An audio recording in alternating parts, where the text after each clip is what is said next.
यदि आपको fungal infection है और आप कोई भी क्रीम लेके वहाँ लगा लेते हैं और थोड़ा-सा ठीक हो जाता है उसके बाद फिर वापस वो प्रॉब्लम आती रहती है और आप शायद आश्चर्य करते हैं कि आपकी प्रॉब्लम बार-बार क्यों आ रही है और ठीक क्यों नहीं हो रही है।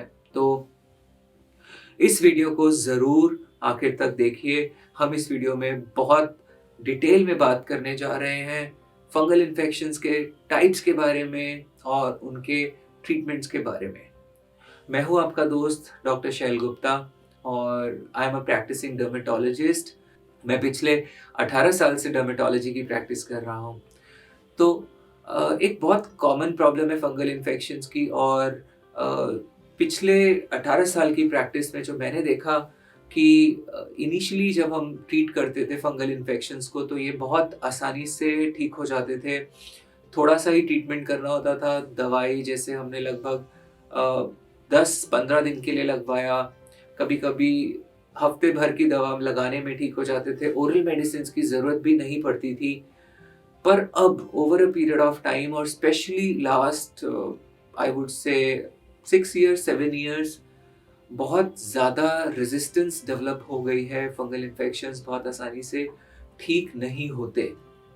आप में से वो लोग जो इस समस्या से जूझ रहे हैं वो जानते होंगे इसके बारे में। काफ़ी सारे लोग ऐसे भी होंगे जिन्होंने ये इसके लिए दवाइयाँ केमिस्ट से, किसी जनरल फिजिशियन से, किसी रिलेटिव के कहने पर या किसी डॉक्टर द्वारा सजेस्ट किए जाने पे अब आपने ये इस्तेमाल की होंगी और आप देखते होंगे कि थोड़ा रिलीफ मिलने के बाद बार-बार ये प्रॉब्लम फिर रिकर कर रही है और दोबारा से दवाई लेने पे ठीक होती है, कभी-कभी अब ठीक ही नहीं होती। ये एक बहुत मेजर समस्या बन चुकी है। एक मैं कहूँगा कि एक तरीके का एपिडेमिक है फंगल इन्फेक्शंस का। तो आज हम जानने की कोशिश करेंगे कि ये क्यों हो रहा है ऐसा और आप क्या कर सकते हैं इससे बचने के लिए। एक बहुत कॉमन कारण फंगल इन्फेक्शन के होने का रहता है ह्यूमिडिटी, हीट। तो ये उन एरियाज़ को ज़्यादा इन्वॉल्व करता है जहाँ पर आपको हीट और मॉइस्चर इकट्ठा होता है, जैसे कि फ़ोल्ड्स जाँघों में होता है, बगल में होता है, ब्रेस्ट के नीचे हो सकता है, कोई भी फ़ोल्ड नेटल क्लेफ्ट में हो सकता है। किसी भी फ़ोल्ड में आपको फंगल इन्फेक्शन बहुत आसानी से लग सकते हैं। वो लोग जो एक हॉट और ह्यूमिड एनवायरमेंटल कंडीशंस में रहते हैं, जैसे कि इंडिया या इस तरीके के और कंट्रीज़, यहाँ पर फंगल इन्फेक्शंस की प्रेवलेंस ज़्यादा पाई जाती है। Fungal infections head to toe आपके किसी भी बॉडी पार्ट को इन्वॉल्व कर सकता है। जैसे कि अगर स्कैल्प को इन्वॉल्व करता है तो इसको बोलते हैं टीनिया कैपिटिस। इसके अंदर ग्रे कलर के या कुछ स्केलिंग नज़र आता है, कभी-कभी दानों के फॉर्म में भी ये हो सकता है। ये बच्चों में ही पाया जाता है, ये अडल्ट्स में ये वाला सब टाइप नहीं देखा जाता, तो स्कैल्प में इन्वॉल्व नहीं होता है अडल्ट्स में। बच्चों में ये आप जब होता है तो इसकी वजह से रिवर्सिबल हेयर लॉस होता है, ट्रीट करने पे बाल वापस आ जाते हैं। पर अगर आपका ये ज़्यादा इन्फ्लेमेटरी टाइप रहे तो इरिवर्सिबल हेयर लॉस भी कर सकता है। इसके अलावा ये फेस पर हो सकता है, टीनिया फेशियाई बोलते हैं इसको। ये मुँह के अंदर हो सकता है, जिसको ओरल थ्रश बोलते हैं। कैंडिडल इन्फेक्शन होते हैं जहाँ पर यहाँ पर व्हाइटिश या व्हाइटिश प्लाक्स बन सकते हैं आपको। यहाँ पर आपको मुँह के अंदर जलन हो सकती है, छिल सकती है स्किन। इसके अलावा फंगल इन्फेक्शन आपको कानों में या उसके आसपास के स्किन में हो सकता है। फंगल इन्फेक्शन आपको स्किन में जो सबसे ज़्यादा पाया जाता है वो फोल्ड्स में पाया जाता है, टीनिया क्रूरिस बोलते हैं, जांघों में या धोबीज इच। इसके अलावा बॉडी के अलग पार्ट्स पर, डिफरेंट डिफरेंट पार्ट्स पर इसको टीनिया कॉर्पोरिस बोलते हैं। टीनिया कॉर्पोरिस एक बहुत कॉमन वेरिएंट है जिसमें कि सर्कल के फॉर्म में दिखेगा, सेंटर में क्लियर होता है, पेरिफेरी पर एक्टिविटी होती है, दाँत इसका गोला सा बनता है और ये जनरली सर्कमफ्रेंस में इंक्रीज़ होता है, साइज़ में बढ़ता चला जाता है। तो इसके अलावा फंगल इन्फेक्शंस आपको पैरों के अंदर यानी कि फुट में बहुत कॉमन होते हैं, टीनिया पेडिस बोलते हैं, जिसके अंदर की टोज़ के बीच में वेब स्पेस में आपको फंगस लगता है। अक्सर बारिश के दिनों में जब बहुत ज़्यादा ह्यूमिड होता है और वो लोग जो शूज़ अक्सर ज़्यादा समय तक पहने रहते हैं, जिनको स्वेटिंग ज़्यादा होती है, उन लोगों में फंगल इन्फेक्शन यहाँ पर इन्वॉल्व कर सकता है, पेन हो सकता है, कट पड़ सकते हैं। हम आपको बताएँगे कि क्या करना है इसको प्रिवेंट करने के लिए। इसके अलावा नेल्स के अंदर भी फंगल इन्फेक्शन देखा जाता है। 2 तरीके का इन्फेक्शन नेल्स में देखा जाता है। एक जैसा आप देख रहे हैं इस इमेज में, इसको पैरोनिकिया बोलते हैं और क्यूटिकल डैमेज हो जाता है। क्यूटिकल नेल का पीछे का स्किन का वो हिस्सा होता है जो स्किन और नेल को जोड़ता है। यहाँ ये गैप बन जाता है और इसके थ्रू सारी चीज़ें अंदर जाती हैं स्किन में और वो फंगस जाकर लगता है वहाँ पर और फूल जाता है, फिर इवेंचुअली नेल का शेप भी चेंज होने लगता है। दूसरा सब टाइप जो नेल में होता है उसको ओनाइकोमाइकोसिस बोलते हैं, जिसमें कि नेल ब्रिटल हो जाता है, थिक हो जाता है।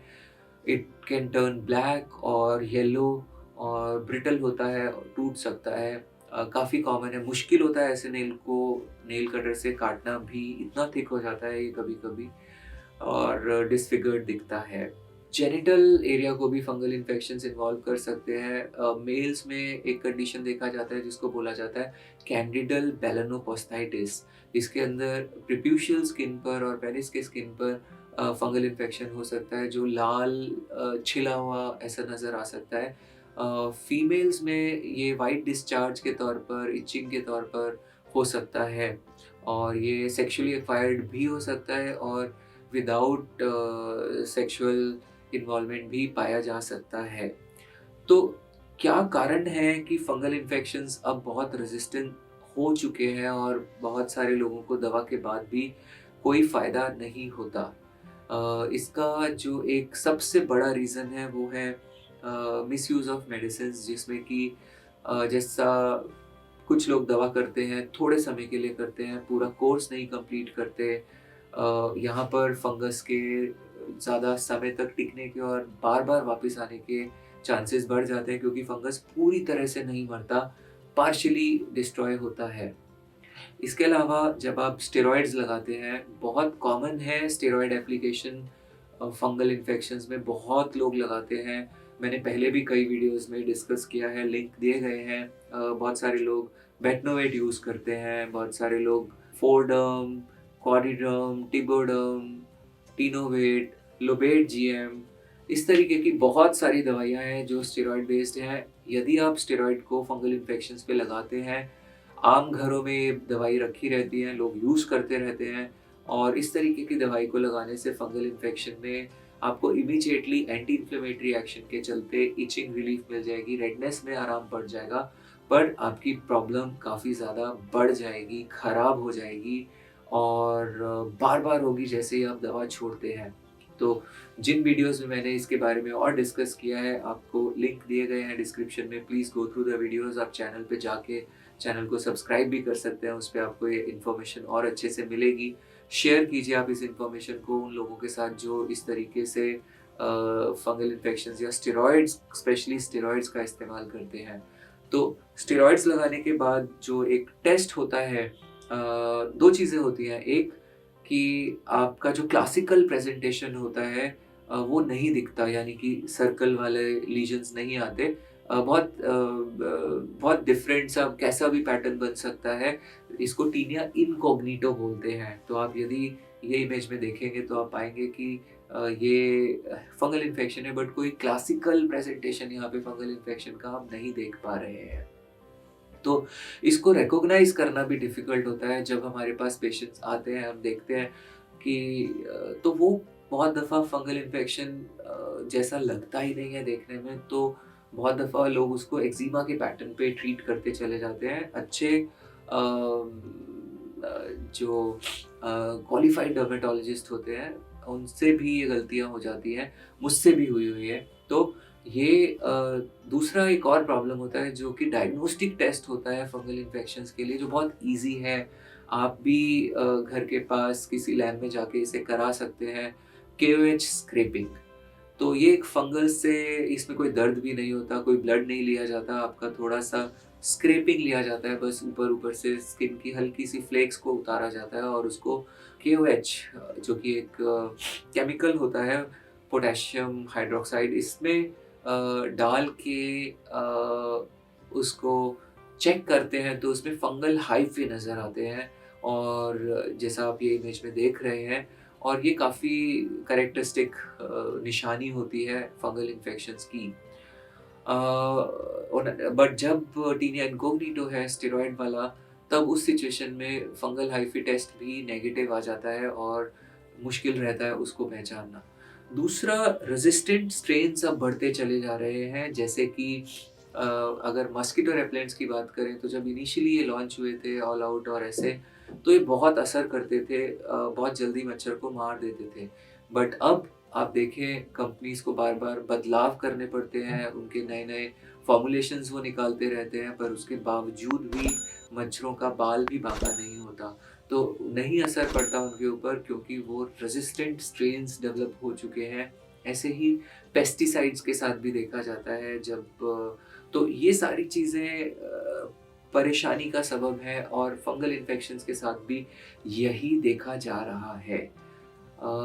इसके अलावा अ, मेजर तौर पर जो मैं बोलूँगा कि ये 2 रीज़न्स हैं जिनके चलते अब इतनी ज़्यादा रेज़िस्टेंस डेवलप हो गई है।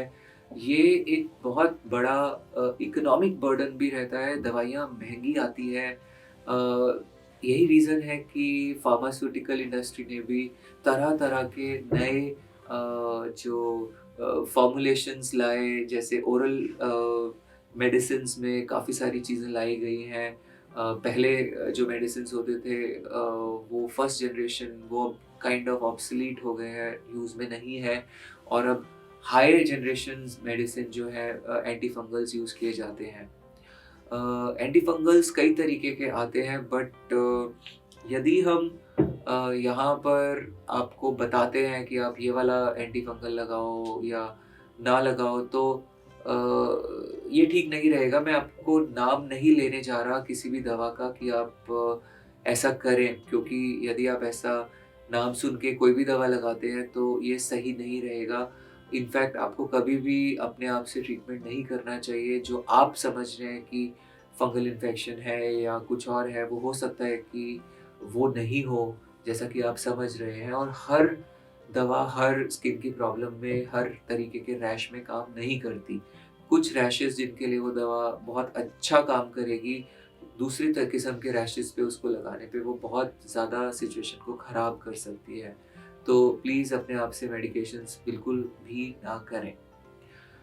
आने वाले कुछ वीडियोज़ में मैं थोड़ा डिस्कस करूँगा इस बारे में कि क्या दवाइयाँ आपको यूज़ करनी चाहिए, पर जो नहीं करनी चाहिए वो स्टेरॉइड बेस्ड मेडिसिन्स होती हैं, जैसे मैंने अभी नाम लिए। और भी इसके अलावा कई तरीके के नाम हैं, आप हमसे पूछ सकते हैं। मैंने अपने और वीडियोज़ में भी इनके बारे में डिस्कस किया और नाम लिए हैं। स्टेरॉइड्स बहुत सारे होते हैं जनरली, जिनमें आगे वेट करके लगा होता है और इनमें स्टेरॉइड्स पाए जाते हैं। और इसके अलावा सोन करके, जैसे बोबेटासोन है, फ्लूटिकासोन है, क्लोबिटासोन है, सोन या सोल एंडिंग से सॉल्ट के नाम होते हैं। तो जब भी आप कोई दवाई लेते हैं किसी से तो ज़रूर आप चेक कर सकते हैं। कुछ स्टेरॉइड रिस्पॉन्सिव डर्मेटोसिस होते हैं जो कि स्टेरॉइड्स को रिस्पॉन्ड करते हैं, और स्टेरॉइड्स वास्तविकता में बहुत अच्छी दवा है जो यूज़ की जाती है इन्फ्लेमेशन को कम करने के लिए। स्टेरॉइड रिस्पॉन्सिव डर्मेटोसिस में इनको यूज़ करना चाहिए। तो ऐसा नहीं है कि ये गलत दवा है, ये अच्छी दवा है, पर हर जगह किस इंडिकेशन में यूज़ करना है वो बहुत मायने रखता है। आप ऐसे ही हर किसी इंडिकेशन में किसी एक दवा को यूज़ नहीं कर सकते। तो दवाई यूजुअली अगर स्किन इन्फेक्शंस हैं तो जैसा मैंने बोला 2 से 3 हफ्ते के करीब रहता है। अगर वही नेल इन्फेक्शन है तो ये मेडिसिन का जो ड्यूरेशन होगा ये चेंज हो जाएगा। नेल और क्या मेडिसिन हम यूज़ कर रहे हैं उसके ऊपर भी डिपेंड करेगा। कुछ मेडिसिन्स हैं जो वीकली वन्स लिए जाते हैं, कुछ मेडिसिन्स हैं जो पल्स फॉर्म में लिए जाते हैं, जहाँ हम हफ्ते में आपको हर महीने 1 हफ्ते के लिए खिलाते हैं, ऐसे 2 या 3 पल्सेस देने पड़ते हैं। कुछ मेडिसिन्स हैं जो कि कंटिन्यूटी में लिए जाते हैं, डेली लिए जाते हैं। रिसेंटली भी अभी कुछ मेडिसिन्स लॉन्च हुए हैं जो कि काफ़ी स्ट्रॉन्ग एंटी फंगल्स हैं, पर पिछले डेढ़ 2 साल पहले भी जो मेडिसिन लॉन्च हुआ है, अ, वो मेडिसिन से भी अब हम देखने में आ रहा है कि रेजिस्टेंस डेवलप हो गया है। तो बहुत जल्दी ये जो अ, ये जो फंगाई हैं, जो ये माइक्रो ऑर्गेनिज्म है, ये बहुत जल्दी अडैप्ट कर रहा है अपने आप को, और फंगल इन्फेक्शंस आसानी से इसी वजह से ठीक नहीं हो रहे हैं।